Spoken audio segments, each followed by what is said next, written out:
বিসমিল্লাহির রহমানির রহিম। আসসালামু আলাইকুম। বিবিএ এমবিএ পর্যায়ের যে সমস্ত শিক্ষার্থীরা আজকের ক্লাসটা দেখছেন সবাইকে ক্লাসে স্বাগতম। সাথে যারা অভিভাবক আছেন অথবা যারা শুভাকাঙ্ক্ষী আছেন আপনাদেরকেও অনেক কৃতজ্ঞতা জানাচ্ছি। আজকে আমরা বিবিএ বিভিন্ন আপনারা যারা যে ডিপার্টমেন্টে আছেন, যেমন হিসাব বিজ্ঞান, অ্যাকাউন্টিং, ম্যানেজমেন্ট বা অন্য যে ডিপার্টমেন্টে আছেন, আপনাদের বিজনেস স্ট্যাটিস্টিক্স এই সাবজেক্টটা আছে এক একজনের এক এক ইয়ারে। তো ওটা আপনারা নিজেরা আইডেন্টিফাই করে নেবেন। আর এমবিএ ফ্রিলিতে আপনারা যারা আছেন, আপনাদের এমবিএ ফ্রিলিতে আপনাদের এই বিজনেস স্ট্যাটিস্টিক্সটা আছে, ম্যানেজমেন্টও আছে, আবার অ্যাকাউন্টিংও আছে। তো আমরা এই বিজনেস স্ট্যাটিস্টিক্স এর কিছু বিষয় আজকে আমরা শিখবো ইনশাআল্লাহ। তো এই যে বিজনেস স্ট্যাটিস্টিক্স এই বিষয়গুলা বলার আগে আপনাদেরকে একটু বলি, আমি পার্সোনালি আমার কিন্তু এই ব্যবসায় পরিসংখ্যান এই বিষয়টা আমার খুবই পছন্দের একটা অধ্যায় বা পছন্দের একটা বিষয়। আমার ইন্টারমিডিয়েটে যখন আমি স্টুডেন্ট ছিলাম তখন কিন্তু আমার চতুর্থ সাবজেক্ট কিন্তু ব্যবসায় পরিসংখ্যান ছিল। এরপরে আমরা যখন বিবিএমবি তে পড়ালেখা করতেছি তখনও কিন্তু আমরা বিজনেস স্ট্যাটিস্টিক্স পড়লাম। আর বিজনেস স্ট্যাটিস্টিক্সে আমার আপনাদের সবাই ভালোই নাম্বার আসতো। সাথে আমরা এই যে মনে করেন দীর্ঘদিন পর্যন্ত এই ব্যবসায় পরিসংখ্যান এটা পড়ে আসতেছি। অন্য সাবজেক্টগুলো থেকে একটু ডিফারেন্স, তবে মজার একটা বিষয়। আপনারা একটু মনোযোগ দিবেন, আশা করি আপনাদের থেকেও ভালো লাগবে। আর মনে হয় না যে আজকে ক্লাসে যেগুলো শিখাবো আপনারা যদি একটু মনোযোগ সহকারে যদি প্রথম থেকে শেষ পর্যন্ত লেকচারটা টিউটোরিয়ালটা দেখেন, আমার মনে হয় না এই বিষয়টা নিয়ে আপনাদের আর কনফিউশন থাকবে আর আপনাদেরকে কষ্ট করতে হবে। তো অনুরোধ থাকবে প্রথম থেকে শেষ পর্যন্ত ক্লাসটা দেখবেন। সাথে আপনাদের ফ্রেন্ড যারা আছে ওদেরকে একটু গ্রুপে অ্যাড করে নেবেন। আর আমি বিভিন্ন মেসেঞ্জার গ্রুপটা অ্যাড করব। আপনারা আপনাদের নাম, ঠিকানা, রোল নাম্বার, তারপরে হচ্ছে আপনারা কোন বর্ষে পড়েন এগুলো আমাকে একটু ইনবক্সে দিবেন। তাহলে আমি আপনাদেরকে যারা পড়তে চান আপনাদেরকে মেসেঞ্জার গ্রুপে অ্যাড করে নিতে পারবো ইনশাআল্লাহ। চলুন আমরা আর কথা না বাড়িয়ে আমরা আজকে ক্লাসে শুরু করি। আজকে হচ্ছে যে আমরা ব্যবসায়িক পরিসংখ্যানের প্রথম অধ্যায়। এখানে আমরা data presentation, classification and presentation এটা সম্পর্কে আমরা কিছু কথা বলবো। যেমন এখন আসেন, ব্যবসায়িক পরিসংখ্যানটা হচ্ছে মূলত বিভিন্ন গবেষণা থেকে প্রাপ্ত তথ্যগুলাকে, সংখ্যাত্মক তথ্য সংগ্রহ করা, সংগৃহীত তথ্যগুলাকে শ্রেণীবদ্ধ করা এবং এগুলাকে যথোপযুক্তভাবে উপস্থাপন করার যে প্রক্রিয়া সেটাকে বলা হয় ব্যবসায়িক পরিসংখ্যান। এই ব্যবসায়িক পরিসংখ্যানের সবচেয়ে গুরুত্বপূর্ণ একটা বিষয় হচ্ছে ডাটা বা উপাত্ত। অর্থাৎ আমি বিভিন্ন উৎস থেকে বা বিভিন্ন ক্ষেত্র থেকে যে ইনফরমেশন গুলা নেব সেগুলোই হচ্ছে যে আমাদের ডাটা। এই ডাটাগুলো আমরা বিভিন্ন ভাবে সংগ্রহ করতে পারি। কিছু আছে প্রাইমারি ডাটা, যে তথ্যগুলো আমরা অর্থাৎ যার তথ্য তার কাছ থেকে যদি সরাসরি যদি আমরা সংগ্রহ করি বা বিভিন্ন পর্যায়ে গিয়ে বাড়িতে গিয়ে অথবা ওই উৎসে গিয়ে যখন আমরা তথ্যগুলো সংগ্রহ করব সেগুলোকে বলা হয় প্রাইমারি ডাটা। আবার কেউ তথ্য সংগ্রহ করলো, ওই সংগ্রহিত তথ্যগুলো দিয়ে যদি আমরা আমাদের গবেষণার কার্য চালাই সেটাকে বলা হয় সেকেন্ডারি ডাটা। এখন ডাটাগুলো সংগ্রহ করার পর এই ডাটাগুলো আমাদেরকে উপস্থাপন করতে হবে। তো এই ডাটাগুলো উপস্থাপন করতে হবে যেটা আমাদের কি ডাটা প্রেজেন্টেশন। এখন এই যে ডাটা ক্লাসিফিকেশন এন্ড প্রেজেন্টেশন, এখানে যখন আমরা এই অধ্যায়ের যখন আমরা অঙ্কগুলো করতে যাব বা ডাটা প্রেজেন্টেশন যখন আমরা বা ক্লাসিফিকেশনটা যখন করতে যাব, আমরা এখানে কিছু ফরম্যাট মনে রাখবো। এখানে দুইভাবে সাধারণত আমাদের এই যে ডাটাগুলোকে উপস্থাপন করা যায়। এর ভিতরে এক নাম্বার হচ্ছে যে ফরম্যাট 1 হচ্ছে প্রেজেন্টেশন অফ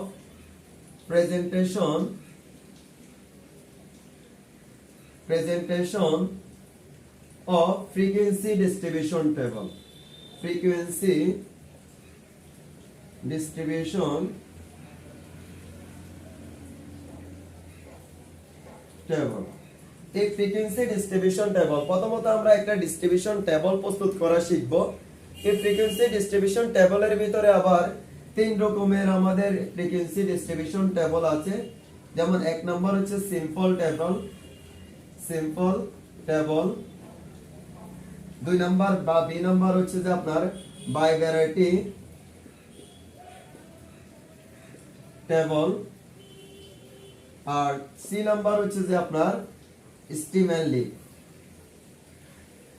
এন্ড লিভ। এই তিনটা আমরা এখানে ফ্রিকোয়েন্সি ডিস্ট্রিবিউশন টেবল শিখবো। একটু একটু করে বলি। সিম্পল টেবলটা হচ্ছে আমাদের এখানে একটা চলক থাকবে, ওই চলকগুলোকে আমরা ফ্রিকোয়েন্সি ডিস্ট্রিবিউশনের টেবলের মাধ্যমে কিভাবে উপস্থাপন করা যায় ওই জিনিসটা আমরা শিখবো। যখন আমরা সিম্পল টেবলটা যখন করতে যাব, আমরা পরবর্তীতে একটা অঙ্ক করব, ওইখানে কি কি কাজ করতে হয় ওইখানে গিয়ে দেখব।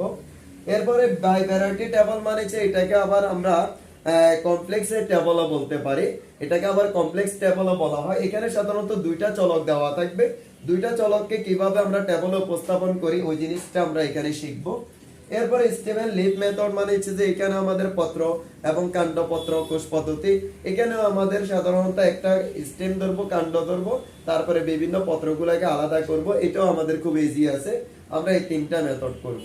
আর ফ্রিকোয়েন্সি ডিস্ট্রিবিউশন টেবলটা আমরা যখন করতে যাব, এই ফ্রিকোয়েন্সি ডিস্ট্রিবিউশন টেবলে যখন আমরা ডাটাগুলোকে ক্লাসিফাই করতে যাব, এখানে কিন্তু দুইটা মেথড আছে, একটা হচ্ছে এক্সটার্নাল মেথড আর একটা হচ্ছে যে আপনার ইন্টারনাল মেথড।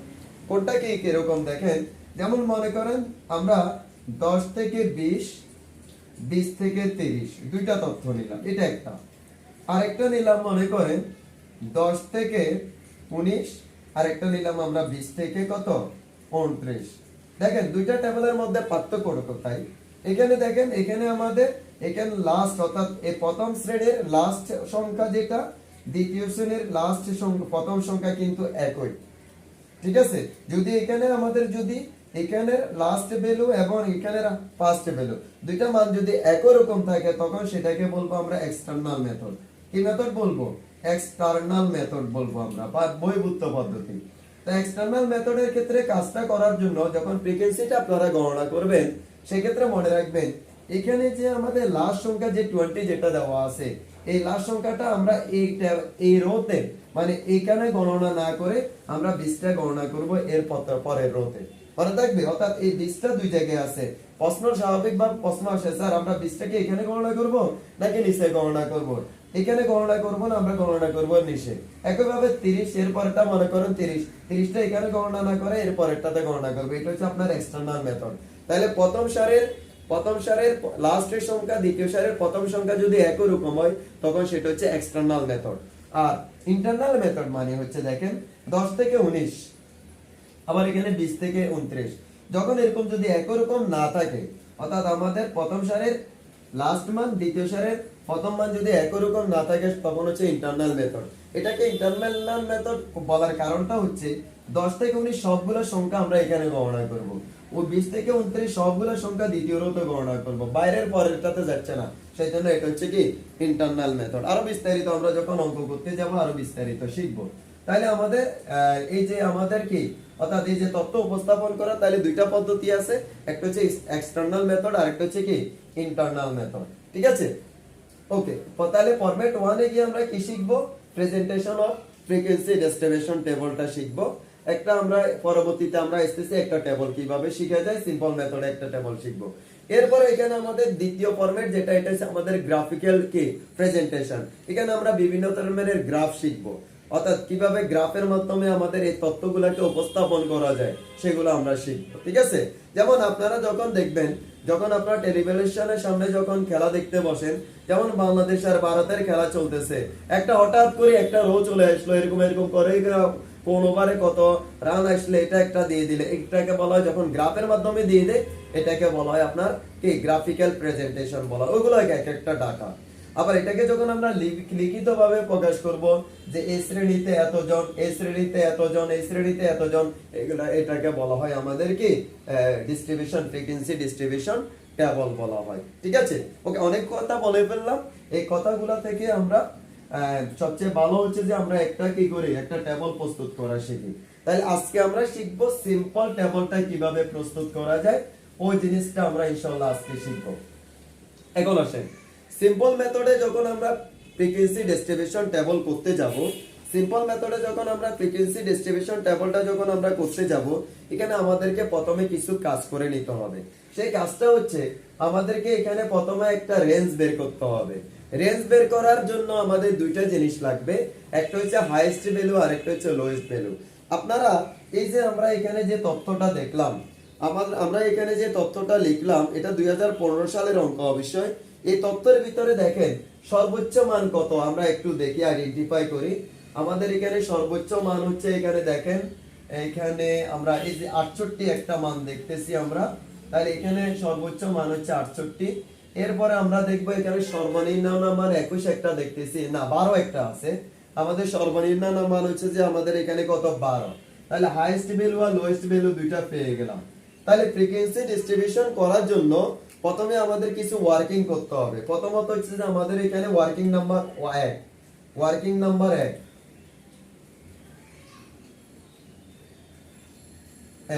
এক নম্বরে আমরা কি বের করব, এক নম্বরে আমরা রেঞ্জটা বের করব, রেঞ্জটা বের করব, রেঞ্জ। এই রেঞ্জ বের করার সূত্রটা হচ্ছে highest value minus lowest value, highest value minus কি লোয়েস্ট ভ্যালু। তাহলে এখানে দেখেন এখানে যে আমাদের তথ্য যেটা দেওয়া আছে এটার ভিতর হাইয়েস্ট ভ্যালু কত, 68। তাহলে 68 মাইনাস লোয়েস্ট ভ্যালু কত, 12। তাহলে 12 বিয়োগ করে দেন। তাহলে হাইয়েস্ট ভ্যালু থেকে লোয়েস্ট ভ্যালু বিয়োগ করেন। তাহলে হাইয়েস্ট ভ্যালু থেকে লোয়েস্ট ভ্যালু, হাইয়েস্ট ভ্যালু থেকে লোয়েস্ট ভ্যালু বিয়োগ করলে 68 থেকে 12 চলে গেলে আর থাকতেছে আপনার কত, 56। তাহলে আমাদের রেঞ্জ বের করে ফেললাম 56, প্রথম কাজ। সেকেন্ড কাজ হচ্ছে যে আমাদের মাঝে মাঝে ক্লাস ইন্টারভ্যাল বা শ্রেণী ব্যবধান প্রশ্নে মাঝে মাঝে দেওয়া থাকতে পারে, তবে দেওয়া না থাকলে আমরা ক্লাস ইন্টারভ্যালটা বের করব। তাহলে ওয়ার্কিং নাম্বার 2 হচ্ছে যে ক্লাস ইন্টারভ্যাল, ক্লাস ইন্টারভ্যাল। এই ক্লাস ইন্টারভ্যাল বের করার একটা সূত্র আছে, সূত্রটা হচ্ছে উপরে আমরা রেঞ্জ বসাবো, range divided by 1 plus 3.22 log n, এটা সূত্র। 3.22 log n এটা আমাদের সূত্র, মনে রাখবো। এটা হচ্ছে যে কিসের, ক্লাস ইন্টারভ্যাল বের করার সূত্র। 1 প্লাস 3.22 log n এটা আমরা অবশ্যই মুখস্থ রাখবো। এটা কিন্তু নিজে থেকে কেউ লেখে না, এটা আমরা সূত্র মুখস্থ করে রাখবো। এখন এখানে দেখেন রেঞ্জ হচ্ছে 56, 1 প্লাস 3.22 log n। তাহলে আমরা বের করে নিই ক্লাস ইন্টারভ্যালটা। তাহলে 156 ডিভাইডেড বাই 1.1 প্লাস 3.322 log, এখানে n এর মান হচ্ছে এখানে যতটা সংখ্যা দেওয়া থাকবে। তাহলে এখানে সংখ্যা দেওয়া আছে 30টা, তাহলে n এর মান হচ্ছে যে 30। তাহলে 56 ডিভাইডেড বাই, আচ্ছা এখানে n এর মান হচ্ছে যে 30 বসাই আমরা। তাহলে মানটা বের করি log 30। তাহলে মান বের হইছে 9.48, মান বের হইছে 9.48। তো আমরা যখন ক্লাস ইন্টারভ্যাল লিখতে যাব তখন কিন্তু আমরা এরকম পয়েন্ট রাখবো না, আমরা একটা কি অর্থাৎ আমরা একটা রাউন্ড সংখ্যায় নিয়ে আসব। যেমন এখানে 9.48 আসছে, তাহলে 10 কাছাকাছি আছে। সুতরাং আমরা class interval, so class interval আমরা 10 ধরলাম, ঠিক আছে। ওকে, তাহলে এই কাজটা আমাদেরকে প্রথমে বের করতে হবে। তবে প্রশ্নে যদি ক্লাস ইন্টারভ্যালটা দেওয়া থাকে তখন আপনার রেঞ্জ আর এই যে ক্লাস ইন্টারভ্যালের এগুলা করতে হবে না, ঠিক আছে। Okay fine. এখন আসেন, এখন আমরা এই যে কিভাবে আমাদের কি করা যায়, অর্থাৎ আমাদের এই যে টেবলটা কিভাবে তৈরি করা যায় সেটা আমরা দেখব। তো টেবলটা করি যখন আমাদের শুধুমাত্র ফ্রিকোয়েন্সি ডিস্ট্রিবিউশন টেবল বলবে তখন আমরা কলাম করব। কলামটা হবে আপনার ক্লাসের জন্য একটা কলাম করতে হবে, ক্লাস। এরপরে আমরা ট্যালি মার্কের জন্য একটা কলাম করব, ট্যালি মার্কের জন্য একটা কলাম করব, ট্যালি।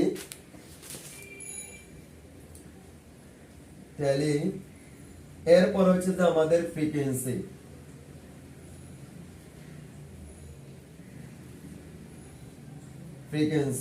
এখন দেখেন, এখন আমাদের সর্বনিম্ন মান কত ছিল, 12 ছিল।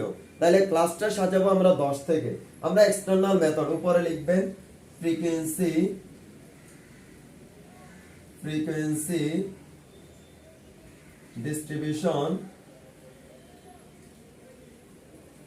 ডিস্ট্রিবিউশন টেবল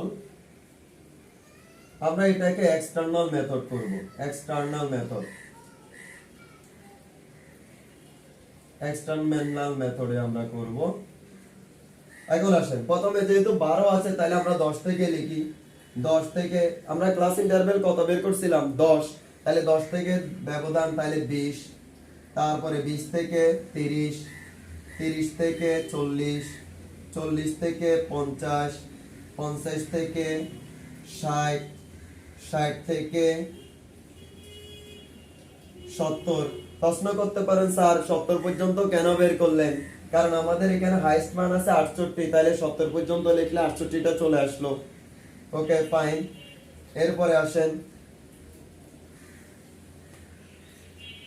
এখন আমরা ট্যালি মার্কগুলো দাগিয়ে দেবো। এটা খুবই গুরুত্বপূর্ণ। দেখেন প্রথমে কত আছে? 33। আপনারা যখন এই ফ্রিকোয়েন্সি ডিস্ট্রিবিউশন টেবলটা যখন করবেন, রিকোয়েস্ট করব, আপনাদেরকে অনুরোধ করব, আশেপাশে যদি কোনো বন্ধু বান্ধব যদি থাকে ওদের দিকে তাকানো যাবে না। নাম্বার 1, মেয়েদেরকে বলবো, বোন পাশে যদি কোনো এরকম যদি বন্ধু খুব ক্লোজ ফ্রেন্ড থাকে না অনেকের, যদি কেউ থাকে তাকানো যাবে না, নিজের কাজ নিজে করবা। ছেলেদেরকে বলবো, ভাই অনেক পাশে মেয়ে থাকলে অনেক দেখতে পারবা, কিন্তু এখানে ওই কাজটা করবা না। ঠিক আছে? বান্ধবীর সাথে কথা বলার সময়ের অভাব নাই, কিন্তু ওই কাজটা আমরা করবো না। অর্থাৎ আমি বুঝাতে চাচ্ছি যে আমরা 100% মনোযোগ সহকারে কিন্তু টেবলটা এখানে উপস্থাপন করতে হবে। কারণ একটু যদি তুমি অন্যমনস্ক হও, এখানে যদি একটা মান যদি তুমি না লিখো, তাহলে তোমার টেবলটা আর মিলবে না। ঠিক আছে? সুতরাং খুবই সাবধান। প্রথমে আসো, প্রথমে আমাদের এখানে আছে 33। তাহলে এখন আসেন, 33 কোথায় আছে? কোন লেভেলের ভিতরে? এখানে আছে, এই যে এখানে এই রোডের ভিতরে আছে, তাহলে একটা দান। 2 নাম্বার আছে 32, এটাও এখানে। 3 নাম্বার, এরপরে 47 কোথায় আছে? এটাতে। এরপরে আছে 55, 55 কোনটাতে? এই যে এটাতে 50, 50 থেকে 60 এর ভিতরে 55। এরপর আছে 21, কোনটাতে আছে?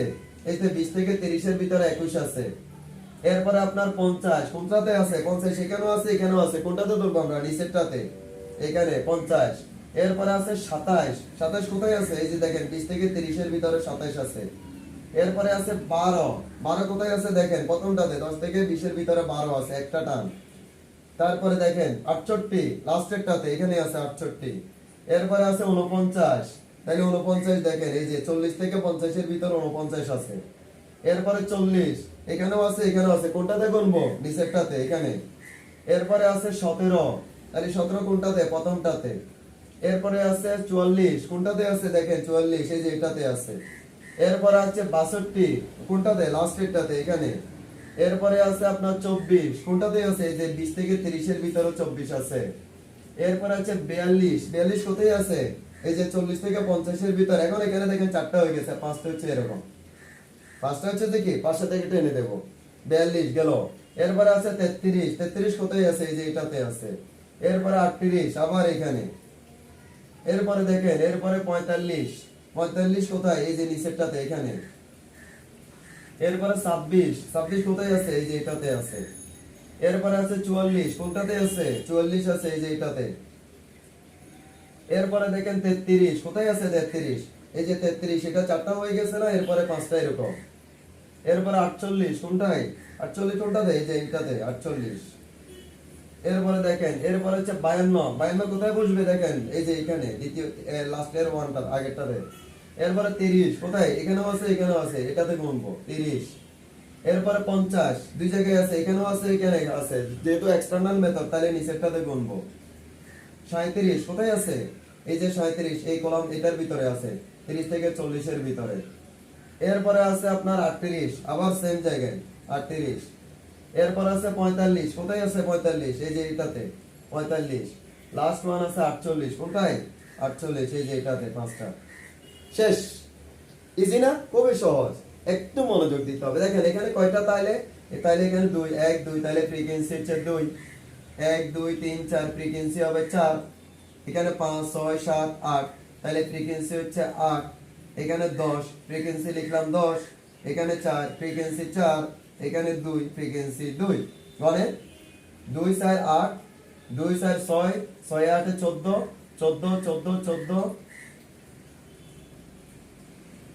14 10 কত 14 10 হচ্ছে যে 24 24 4 হচ্ছে যে আপনার 28 28 আর 2 এই যে 30 হয়ে গেল আমাদের এই যে 30 অর্থাৎ এখানে যতটা মান আছে এখানে আপনার ততটা মান নিতে হবে এটাকে বলা হয় ফ্রিকোয়েন্সি ডিস্ট্রিবিউশন টেবল খুব ইজি না একটু মনোযোগ সহকারে করতে হবে তাহলে আমাদের ফ্রিকোয়েন্সি ডিস্ট্রিবিউশন টেবল করার জন্য প্রথম কাজ হচ্ছে যে আমাদের একটা রেঞ্জ বের করতে হবে 2 নাম্বার কাজ হচ্ছে ক্লাস ইন্টারভ্যাল দেওয়া না থাকলে ক্লাস ইন্টারভ্যাল বের করতে হবে এরপরে আমরা এক্সটার্নাল মেথড বা ইন্টারনাল মেথড যে কোনো একটা করে ফেলবো আমাদের এখানে মানটা চলে আসবে ঠিক আছে তাহলে এইভাবে প্র্যাকটিস করতে পারবেন না আজকে আপনাদের কাজ হচ্ছে যে এরকম বোর্ড কোশ্চেন দেখে দেখে যে ফ্রিকোয়েন্সি ডিস্ট্রিবিউশন টেবল কোনটা কোনটা আছে কিভাবে করতে হয় এগুলা প্র্যাকটিস করবেন আমরা নেক্সট আরেকটা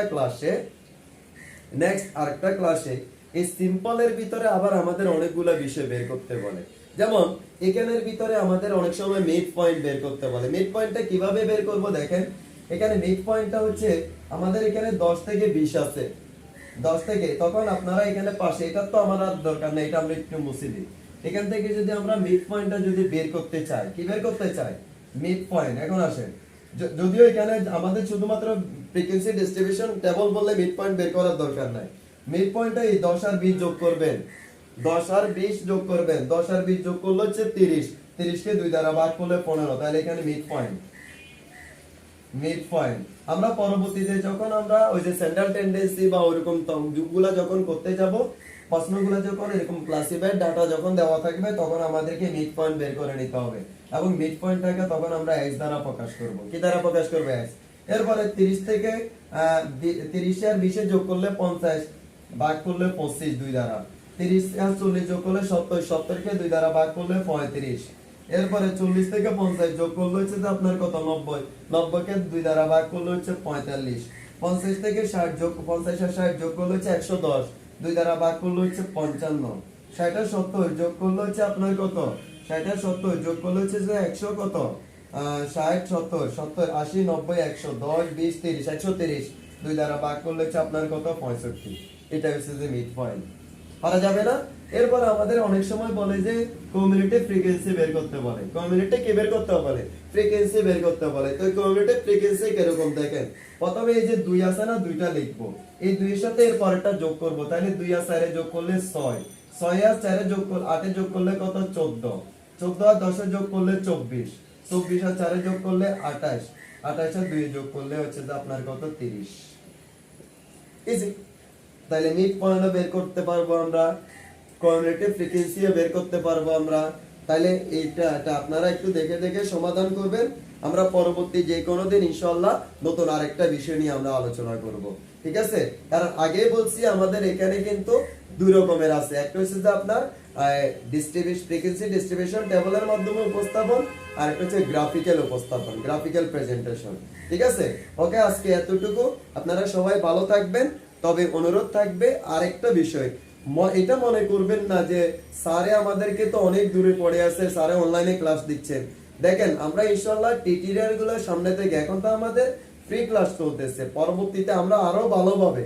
যে আমরা অর্থাৎ কিভাবে গ্রাফিক্যালি কিভাবে উপস্থাপন করে আমরা চেষ্টা করব আরো কিভাবে ভালোভাবে বেটার আমরা একটু বেটার ভাবে আরো উপস্থাপন করার চেষ্টা করব অর্থাৎ আমরা চেষ্টা করতেছি কিভাবে অন্তত আপনারা অনেকে ঢাকা আছেন রাজশাহী আছেন সিলেট আছেন বা নরসিংদী আছেন অথবা চিটাগের বাইরে যারা আছেন অন্তত চেষ্টা করব আমি দূরে থাকলেও অন্তত যেন আপনার কাছে মনে হয় যে না স্যার আমার সামনে বসে কথা বলতেছে অর্থাৎ ইনশাআল্লাহ আপনারা তথ্যগুলা দেখলে আপনাদের মনের মধ্যে আর কোনো প্রশ্ন থাকবে বলে আমি আশা করি না তাহলে আজকের মতো শেষ করব সবার কাছে অনুরোধ থাকবে আপনারা যদি একটু আপনাদের ফ্রেন্ড যারা আছে বন্ধু বান্ধব যারা আছে তাদের সাথে ক্লাসের টিউটোরিয়াল গুলো একটু শেয়ার করবেন আর অফলাইন অথবা অনলাইনে যদি পড়তে চান আমাকে ইনবক্সে জানাবেন অথবা যোগাযোগ করবেন এখানে ফোন নাম্বার দেওয়া আছে আজকের মতো শেষ করতেছি আসসালামু আলাইকুম